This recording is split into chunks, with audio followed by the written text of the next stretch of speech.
Good morning, everybody. It's a great pleasure to welcome today to this session, which is part of our summer seminars of Kent Business School. So this session will focus on analytics, and we will see how analytics can be used to make the world a better and safer place. So my name is Maria Paola Scaparra. I'm a professor here at Kent Business School. I've been in the school for about 16 years, and I'm currently the head of the Management Science Department, which is one of the 6 departments in the school. So this morning, as I said, I would like you to welcome to this session on analytics, and the agenda is as follows. First, I will briefly introduce you to business analytics.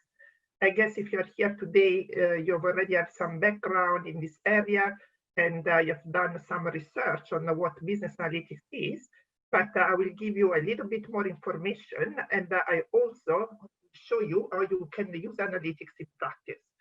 So we will then follow up with 3 different applications of analytics that the management science group here at Kent Business School has worked on throughout the years. So we will have the first application, which is in the area of healthcare. And we have here with us Shima Nurain, who was one of our former master students in business analytics. She then moved on to do a PhD here with us, and she will become actually a member of staff in September. So she has worked with the NHS, with the National Healthcare System here in the UK, and she will tell us about her project for the NHS. Then we will move on to a different application in the area of transport, and we will see how we have applied analytics for 2 different big companies here in the UK, basically the Port of Dover and the Eurostar. And we will have here with us Professor Jesse O'Helley, who will talk about these 2 projects. And then finally, I will come back to show you some research that we have undertaken in developing countries, in particular in Southeast Asia, to build flood resilience and to build resilient communities in the face of natural disasters. So again, slightly different application settings, but really engaging and really inspiring. And then I will conclude by just telling you a little bit about a career as a business analyst. Then you will have a chance to ask us questions. So all the team will be here to ask any questions you might have related to the projects we have run, but also to our programs.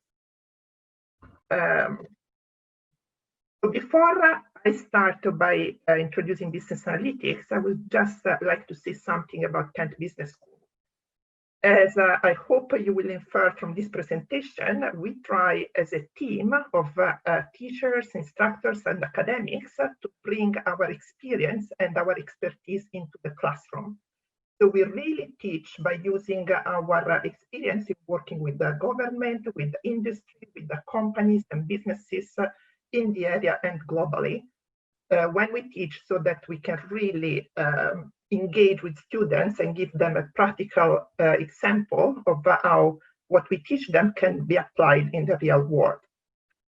As evidence also of our academic excellence, you can see here in this slide many different logos that probably don't mean much to you right now, but are very, very important when you then will look for a job.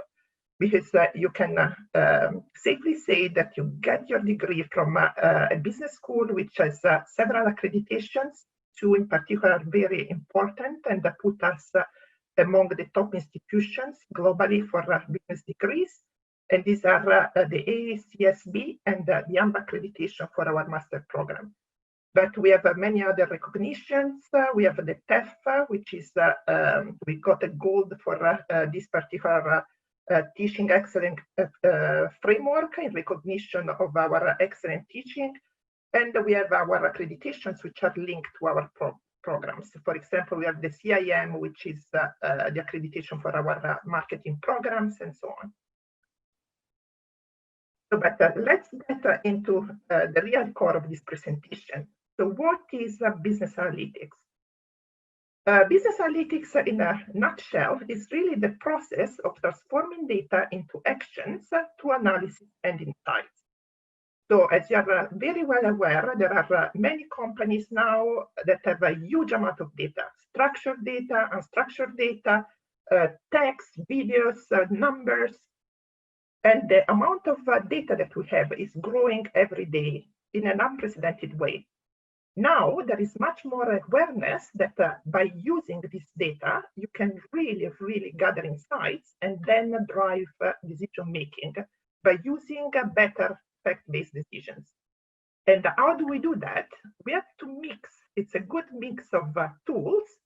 Data is definitely number one, the main ingredient of business analytics, but then use information technology, use statistical analysis, use quantitative methods, and you put all this together to help managers gain improved insight about their business operations. Now, you probably have seen this slide before if you've done some research on business analytics, because usually analytics is classified in 4 different steps, 4 different stages. At the bottom here, you have descriptive analytics, and this is where most companies really nowadays operate. So I mentioned before, companies have a major awareness of the need of being able to use the data that they have. And sometimes what they do, they just plot a simple chart to analyze and to see what's going on. So the first stage here, descriptive analytics, really answers the question, what happened? And I'm sure I might have here in the audience today students from many different countries, but as you're well aware now, we are facing an unprecedented situation with the COVID-19 pandemic. So here in the UK, for example, in the news, every night they give an update of the number of new cases, of new positive cases in the UK. And again, you might have all this data about the new cases, but immediately, the moment you plot them in a chart, it's much easier to see what is the trend. So you have a very fast upward trend at the beginning of the pandemic, and then it started going down. And now, if you keep an eye on this trend, you can see whether all the things that you put in place, restriction, for example, are having an effect or not. And you can react promptly if you see that there is an upward trend again. So really, by sometimes the techniques that you use here for descriptive analytics are really dashboarding, plotting charts, visualization techniques. Then you move on to the next step, which is diagnostic analytics that answer the question, why did it happen? So why this is happening? And usually what you do, you need to get maybe data from outside, analyze some external factors, and see if you can understand what are the reasons that have caused, for example, a given trend. And going back to the COVID-19 example, you can see that all of a sudden, the trend of new cases starts going down. So that could be related, for example, to the introduction of the lockdown. So is the lockdown an effective measure? After you introduce the lockdown, do the positive cases start going down? So again, you can link by using, for example, correlation analysis, the introduction of new measures to the impact that they have on the data. Then if we move to the third stage, which is predictive analytics, you can answer the question, what will happen next? So it is important to analyze what happened in the past, but it's equally and even more important to be able to predict what will happen in the future. So this is exactly what predictive analytics does. So you would use techniques like forecasting techniques and regression analysis, simulation to try to see what will happen in the future. So again, in the COVID-19 example, you might want to see what is going to happen next. Is this trend going to keep decreasing or increasing? And you use forecasting techniques to be able to make these predictions. And then finally, the last stage is prescriptive analytics.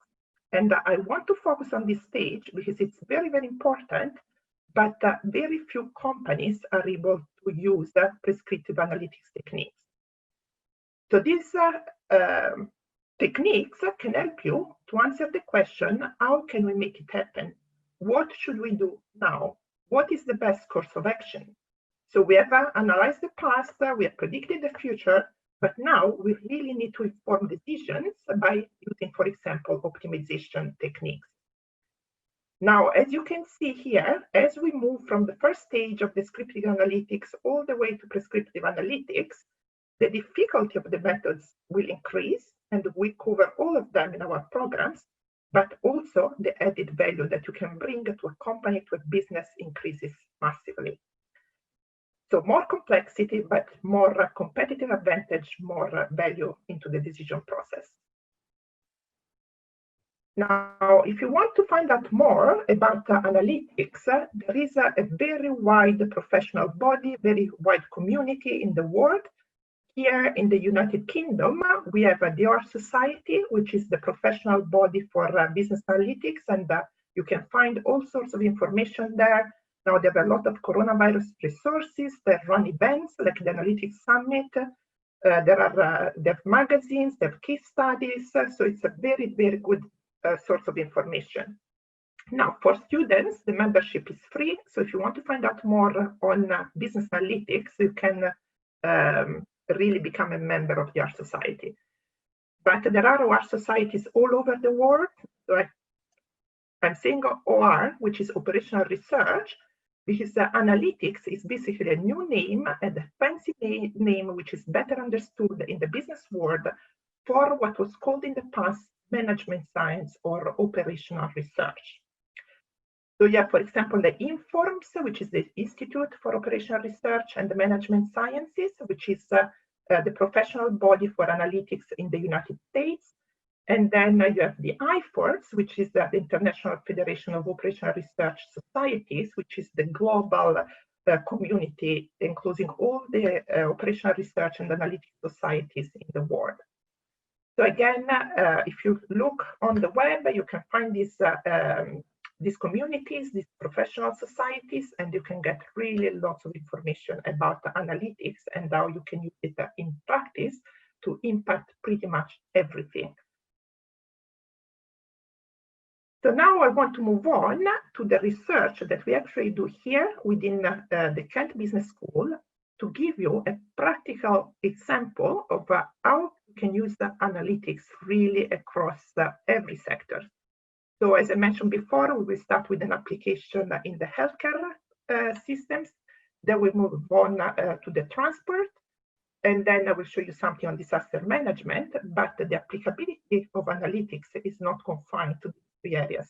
You can really apply analytics everywhere.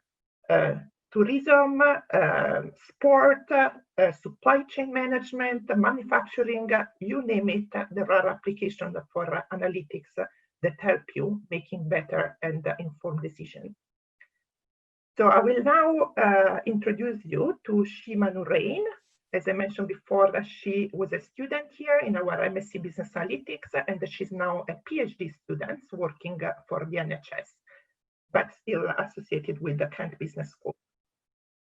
So I will invite now to Shima to share a screen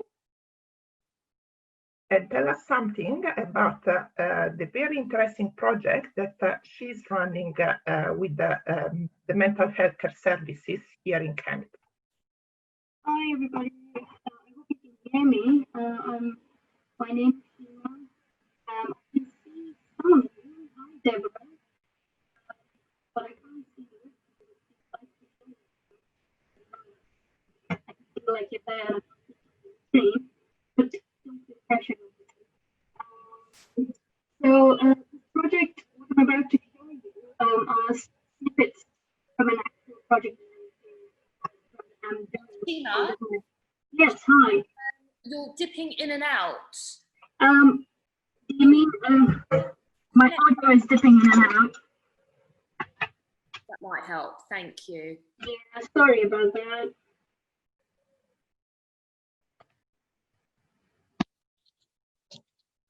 Is that better? Yeah? Okay, fantastic.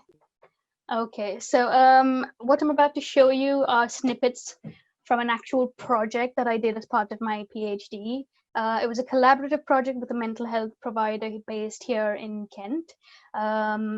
the management was very interested in finding out if this particular service that I was looking at was having the intended impact that it was supposed to, because it was going to be undergoing significant expansion in terms of workforce and the kind of services that they were going to provide. Basically, they were going to be spending a lot of money on this particular service, and they wanted to know if it was going to be worth it. So we were approached to evaluate the service, and to do this, we utilized a scientific framework consisting of 3 phases. So in this presentation, I'm going to show you the results from the analysis and solutions phase. But to analyze data, I started off looking at it from 3 different perspectives: from patients, from staff, and then from service utilization. So from these perspectives, all 4 types of analytics were conducted. So let's start off by looking at patient pathway. So this shows you the path the patients in this particular service took when they were referred into the service. So the numbers here are counts of how many went into a particular point in the service, right? So as you can see, the red is when 362 patients are currently active, and the pathway that's highlighted in red is where the queues are formed. Descriptive analytics is telling you, okay, in your patient pathway, you have a lot of queues. So we move on to diagnostics to see why are all these queues being formed. So the first set of diagnostics is, okay, what is the duration between referral and assessment? So we can see in the chart that patients wait a variety of different months to be seen, but most importantly, they wait for a maximum of 2 months. 665 patients have waited for 2 months to be seen, and some even waited for more than a year.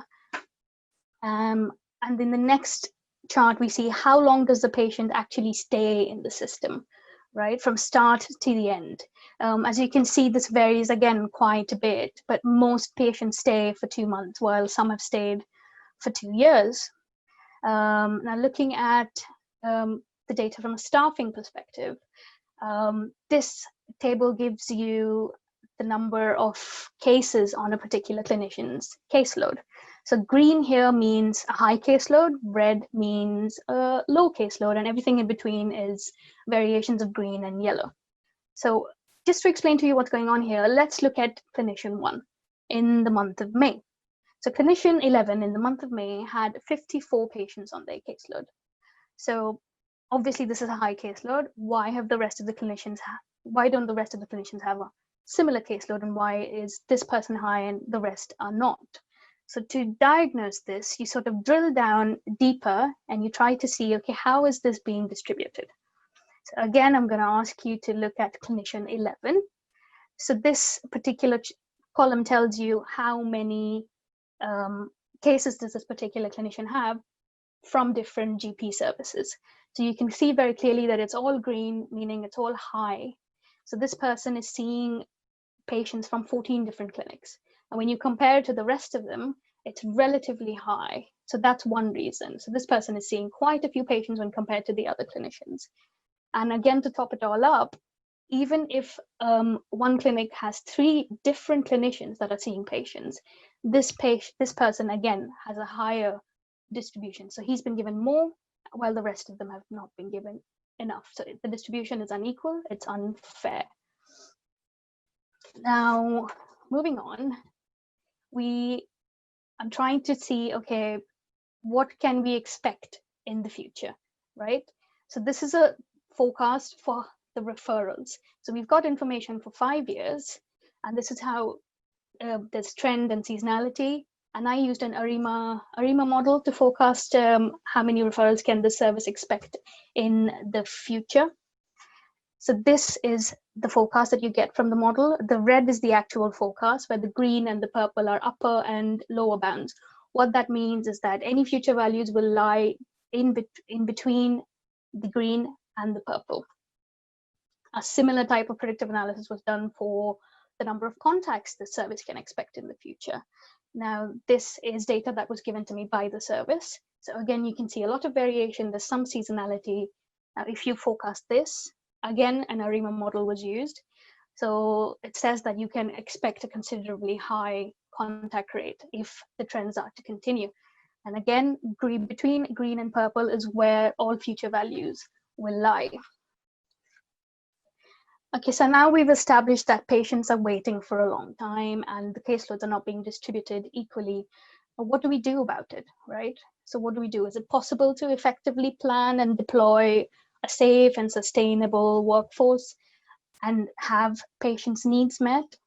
So to answer this question, we build an optimization model. So this is a multi-scale, multi-location optimization model that we hope will help support evidence-based workforce planning. So you can see that there's 5 main elements.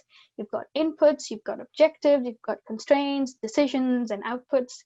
Inputs are service specifications, objectives are service goals. So this service wants to minimize the number of unassigned appointments in a given time. Constraints are system boundaries. For instance, you can't have a nurse or a clinician work for 10 hours a day. So that's a restriction. They can only work for, say, 8 hours. And they can only go to so many clinics and they can only see so many patients. All of those count as restrictions. And the model will decide which clinician will go where, when, and for what appointment, right? So the output is a planning schedule. I know this is a lot of information to take in, but bear with me.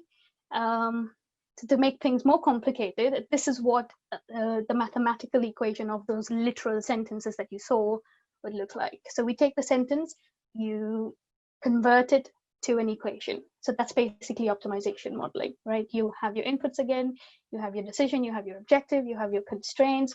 All of this, which is in sentence format, is converted into a mathematical equation that you then plug in to a software and try and see what happens. Okay, what am I going to get? So I've given you all of the background. Let's see what the actual output is. So this is what you would get, right? So this is a sample output. This tells you which clinician is going to which location on which day for which type of appointment. So say, for instance, this particular clinician on week 34 Monday is seeing 4 patients in location 1 for follow-up appointments. So this is generated for 57 clinics. Again, that 57 is a number that you plug in. This can change. So now we've seen what the model can do in the service. So what you can do, you can plug in different values and see if the behavior or the performance measured improve. And that is called a scenario analysis, right? So we conduct a scenario analysis.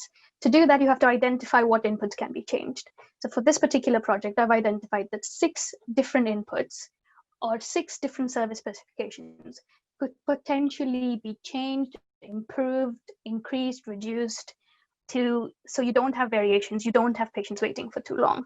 So each scenario will change certain inputs. So in the first scenario, I've changed 2 things and I've left the rest unchanged. It's coming directly from the data. So X means I've not changed it in the model.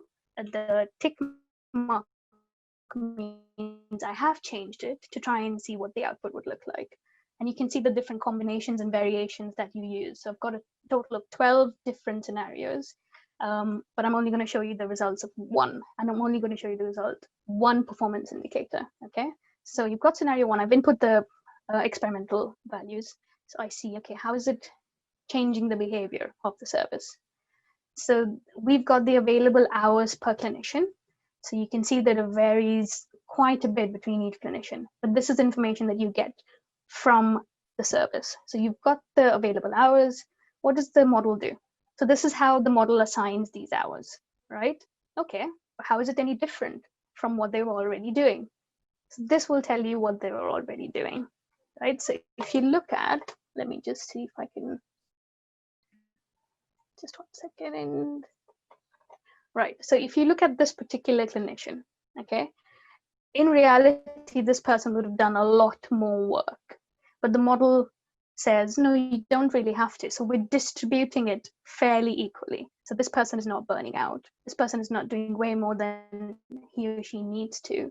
And the caseload or the contact load is being distributed evenly, comparatively, right? So this is the kind of analysis that you can do and recommend to a healthcare service that, look, if you do this, this is how it will change. And so you really need to change this particular thing to avoid people from seeing too many patients and to keep a sort of fair distribution of clinicians.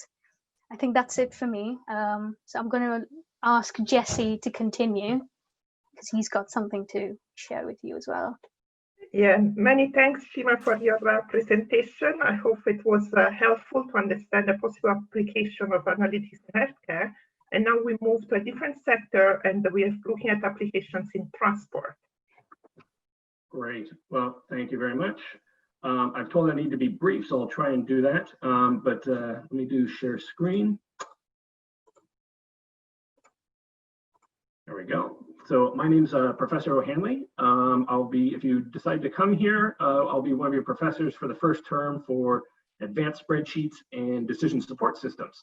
But I'm going to be talking about a slightly different topic here. We're going to be focusing primarily on predictive analytics involving simulation. So these are real world projects. I'm going to talk about very briefly two of them, one with Port of Dover, the other one with Eurostar. And I should say in advance, this particular project with Port of Dover was actually carried out by two former business analytics MSc students from Kent. So this is the kind of stuff that you can actually put into practice.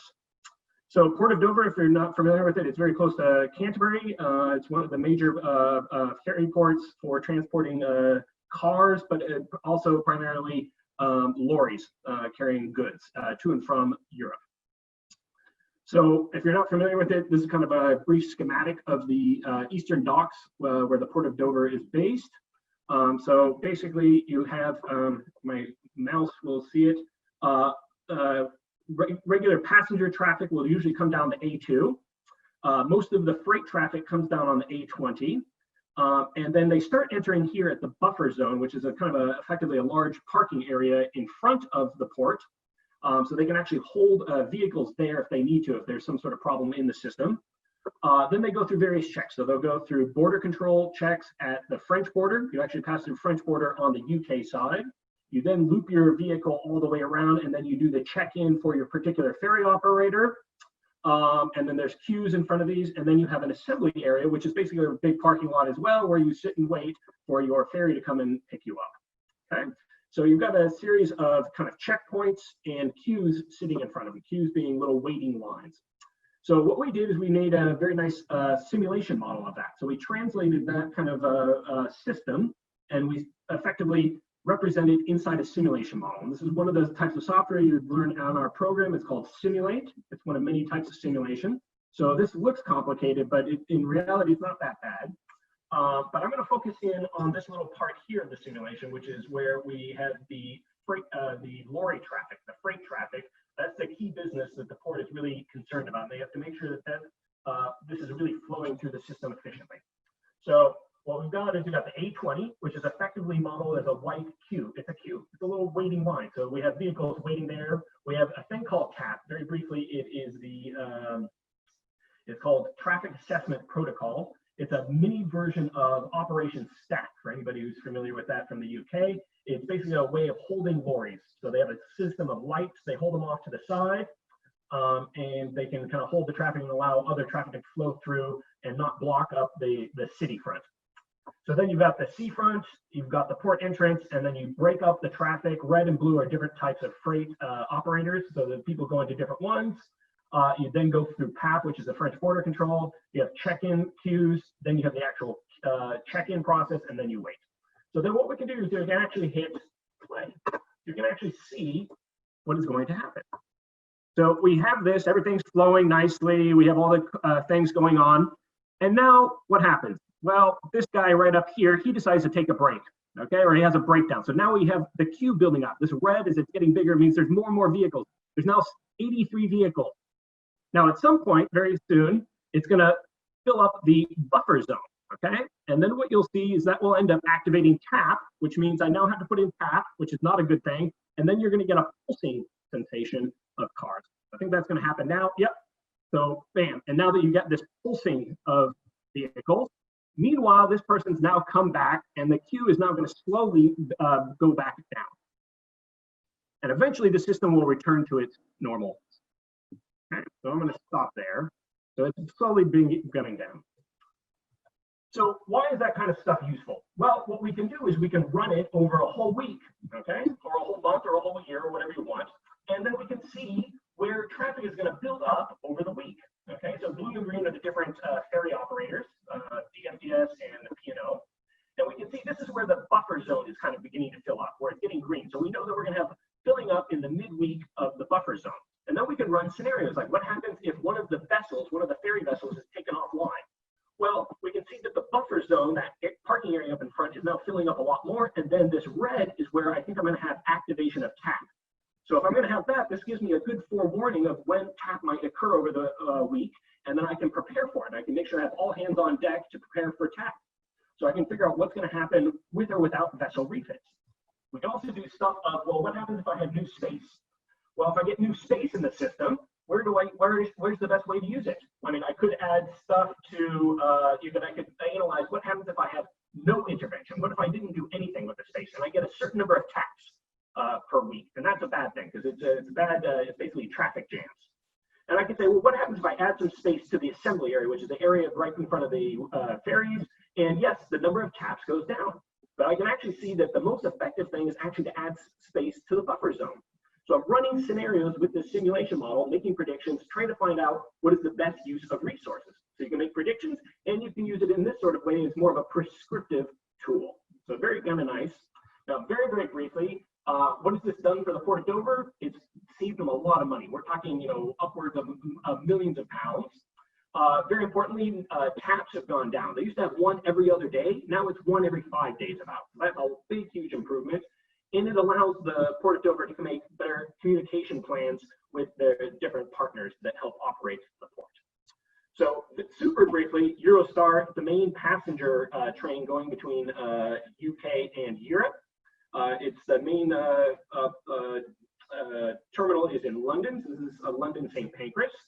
And same sort of thing, it's a queuing system. So we got people, they have to go through different checkpoints. So they have to come in. They have to go through check-in barriers where they tap their ticket.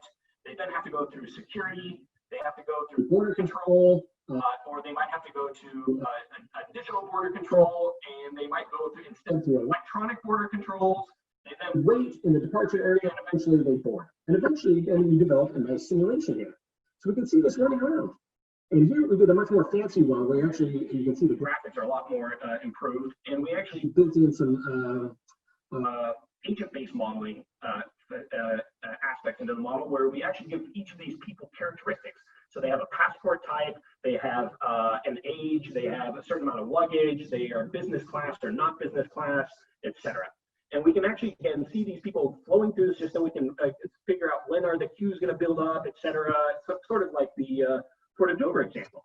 Now, what was really nice about this is we used this kind of model to actually help redesign the Paris border controls. Okay. So this was the original system that they had over in Paris, and then we started looking at different systems. So they currently could get about 1,250 people per hour going through the system, but they would want to get up to 1,800. Okay, so we looked at some different proposed schemes of reconfiguring the system. So one proposed scheme was going to increase path stations by 30%. Okay, so we increased the number of manned French border controls. Okay. Now, obviously, we can compare that to another case where somebody's saying, oh, why don't we have a special Brexit line so people with just a British passport can go through? Now, we looked at that, and actually, it can increase throughput by about, say, I can't even see my slide here, a certain amount of percent. But the system's actually less robust, you'll find. On certain days, you'll find that when there's a high amount of non-EU travelers, the queues massively build up. And that makes sense because they can't use that Brexit line anymore. So we can find out, is this a good idea, not a good idea, and kind of run it through the system and make improvements. So final layout that we actually ended up getting with was an iterative process using modeling and discussion with the stakeholders. So we would propose something, they said, oh, we want to make a little change here, we remodel it, and then they want to make another change. So we did it in iterative steps and eventually came up with a proposed system. And it actually, I don't have the results here, but it drastically increased throughput at in Paris station. So it's been extremely important. A few key lessons: testing proposals and spotting good bad ones. We can use that with simulation. It allows me to kind of best utilize my resources, and it had a very clear impact for filtering passenger passport types. So it's given them new operational procedures of how to make the system better, because the simulation kind of pulled out the really key pinch points in the system. So I'll stop there. Thank you very much. Sorry, stop.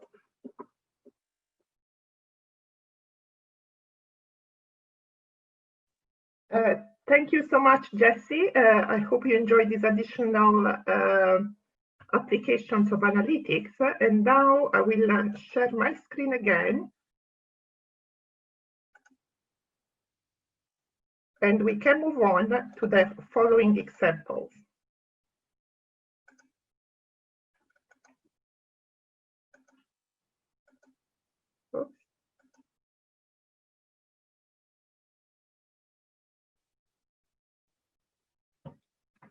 So I will now focus on my area of research, which is actually disaster management. So in the last 10, 15 years, I've worked on the application of analytics to try to manage operations during a disaster. So typically, like the disaster management cycle is divided in 4 different stages. So there are operations that you have to do before the disaster actually occurs, like mitigation operations and the preparedness.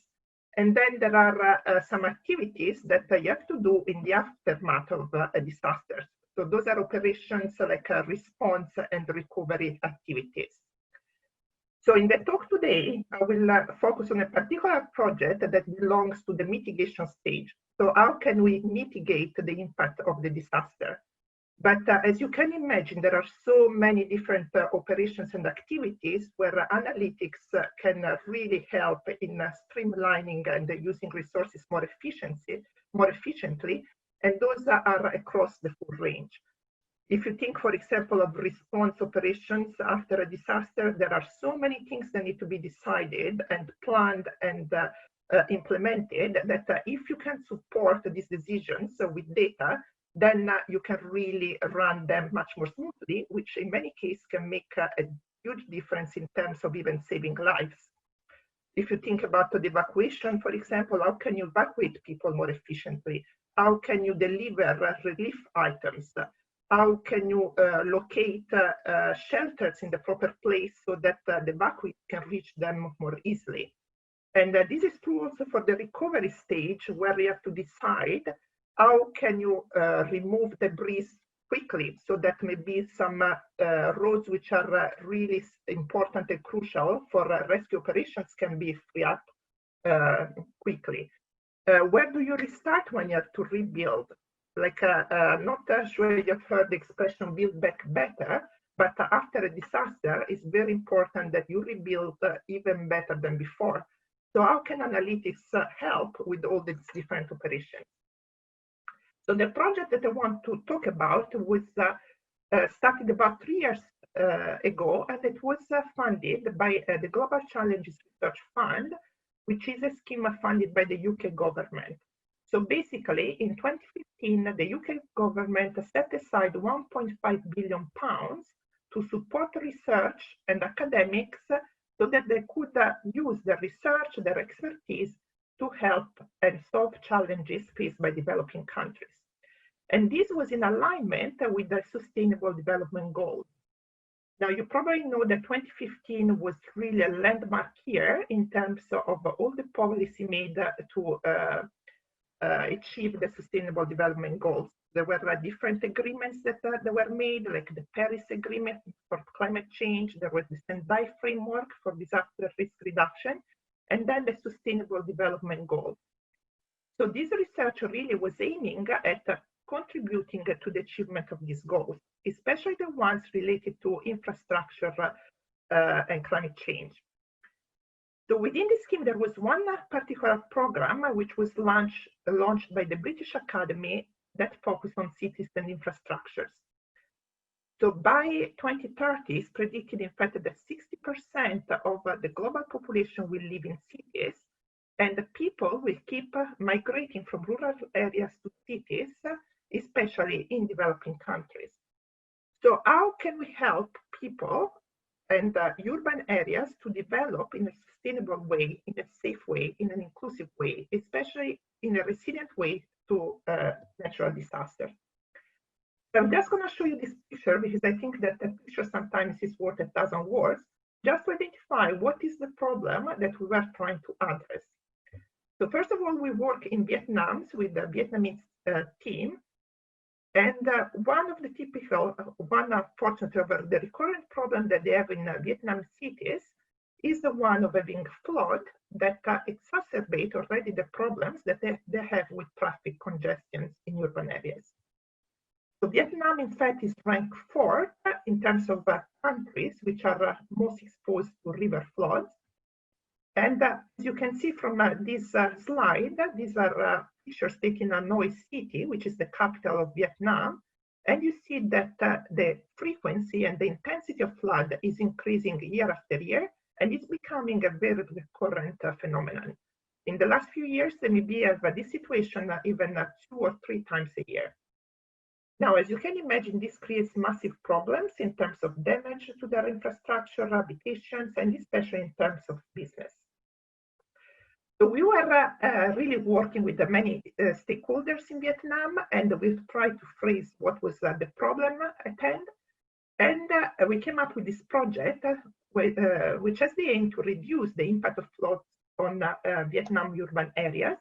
And to do that, we developed an optimization model so that we could support decisions about the best project, the best measures to implement to really reduce the impact of the disasters. So we use optimization modeling, but we had really to work in collaboration with many other scientists from several disciplines, including social scientists, economists, hydrologists, climatologists, and so on. So the project involved 2 teams here in the UK, the University of Nottingham and ourselves, but also several teams of scientists in Vietnam. You can see some of them, and I will explain briefly what their contribution was to the project.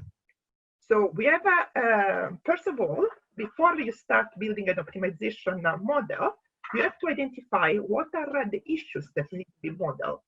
So when we faced this problem for the first time, we really didn't know what to start because we didn't know as analysts very much about floods, about all the hydrological impacts.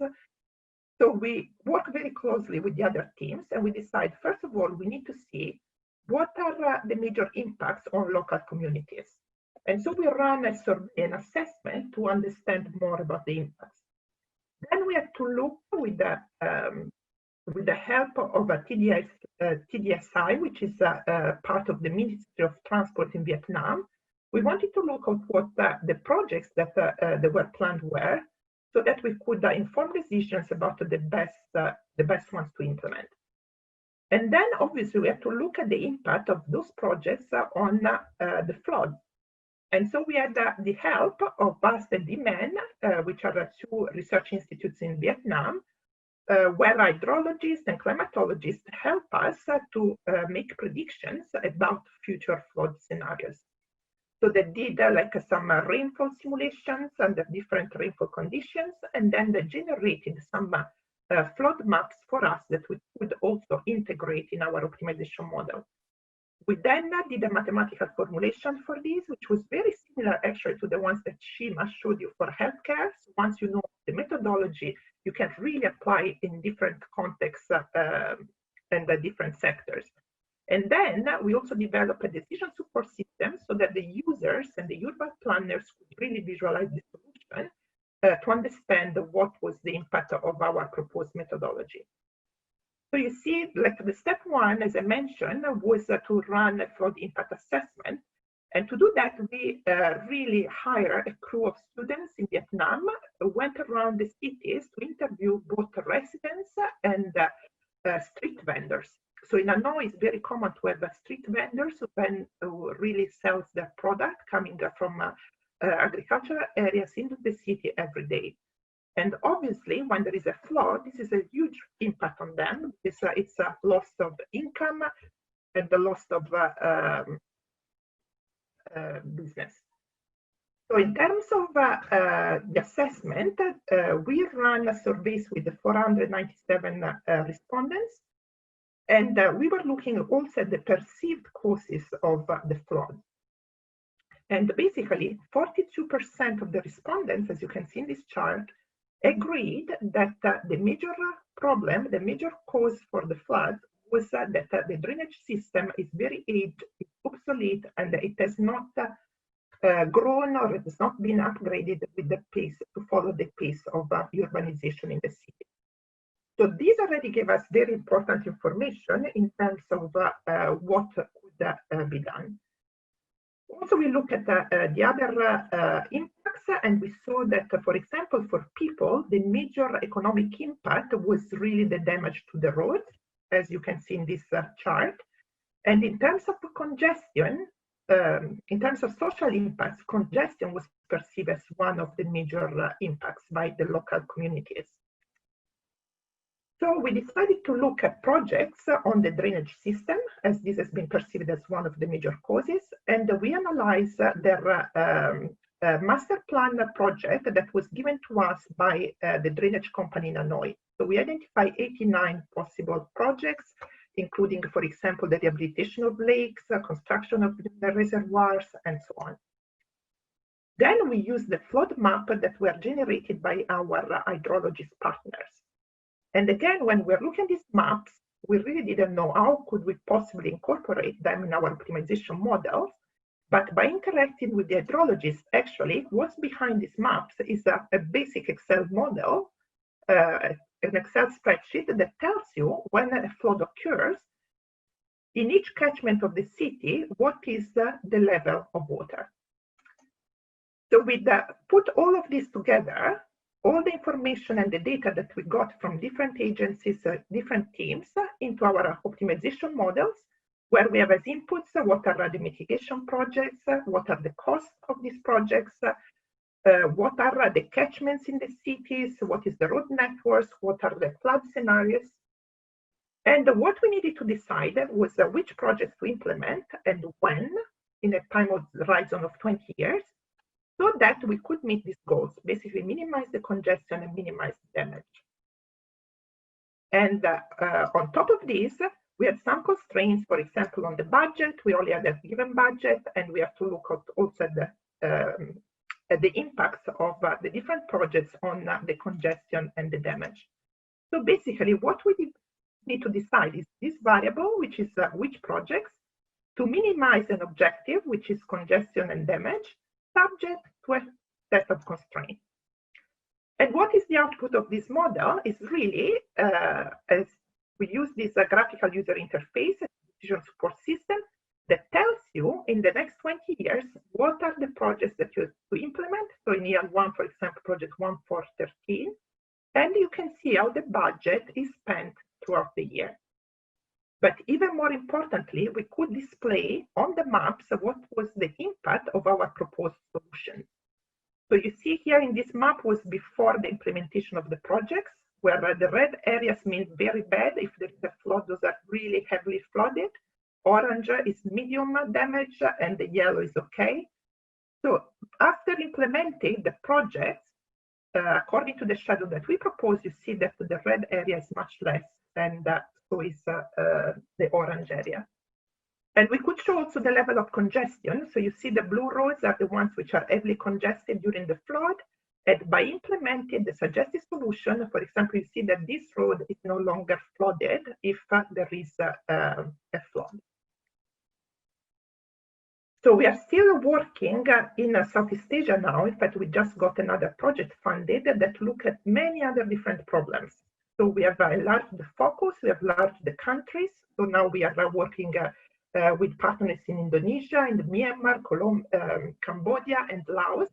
And we are looking at problems in terms of smart cities. How can we use analytics for improving traffic, waste management, transport infrastructure? We can use analytics also to inform decision in agriculture. So what is, for example, the optimal rotation of crops that you can have? And we still have a focus on disaster management, not only for mitigation, but also for response, This is very true, for example, in Indonesia, where they have very frequent disasters, and having an efficient transport is key in terms of saving human lives.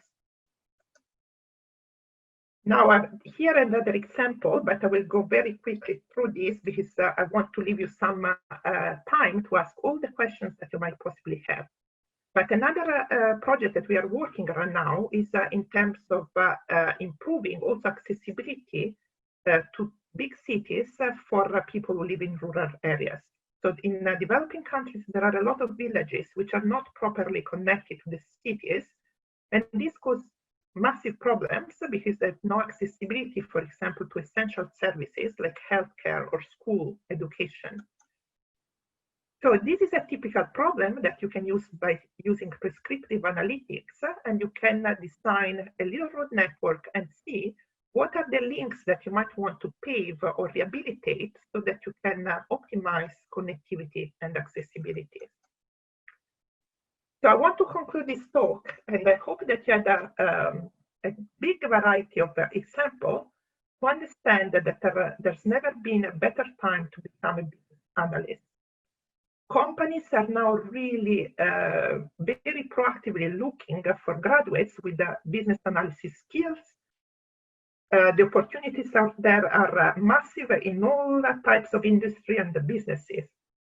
In transport, in healthcare, we have students, for example, that have graduated with us that went to work for government in the Ministry of Justice, and then they move on to work for a UK sport, and then they went back to the original job in government. So it gives you like a huge opportunity also for career moves, for changing the field if you get bored at some point and you think, oh, maybe I want to move on to a different areas. Once you know the techniques, once you know the tools, you can really work in every sector. As I said, we are working with healthcare companies here, we are working with government, we are working with all sorts of transport businesses. Other opportunities that you can work in and do very exciting work in interdisciplinary teams. So you are not going to work in isolation. There are now analysts working for COVID. We're working together with epidemiologists and doctors, scientists. I've worked with hydrologists in Vietnam and with people from different areas. And it's really challenging, but also very engaging.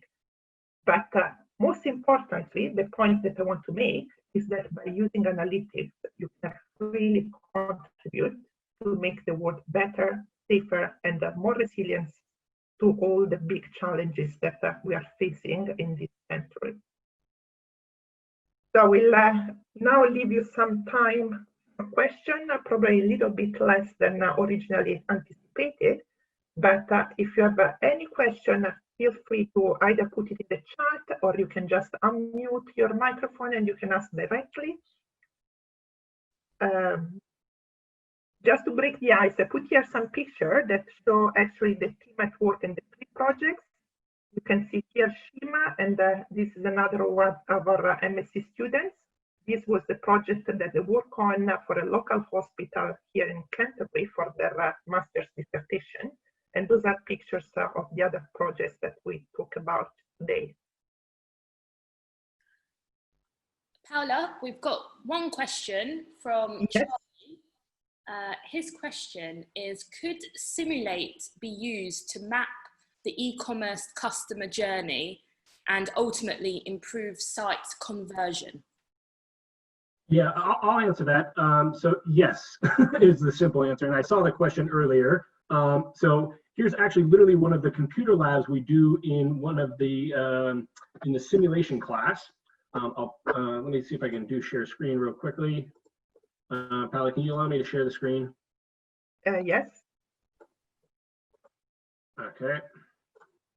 So this is actually Simulate on my computer. This is kind of it's not quite the e-commerce journey, but you can model. It doesn't have to be a physical system. You can model a virtual system. So I've got what I've got here is a system where people are calling into a call center, and I can actually run it real quickly if you want. We'll slow it down. You've got these. Oh shoot, it's not going the way I wanted it. Let me hit reset. Okay, there. You can see these little red balls coming in. These little red balls are the new calls that are going to be coming in. And then I can model them coming in. I've got my operators coming in. They'll answer the phone lines.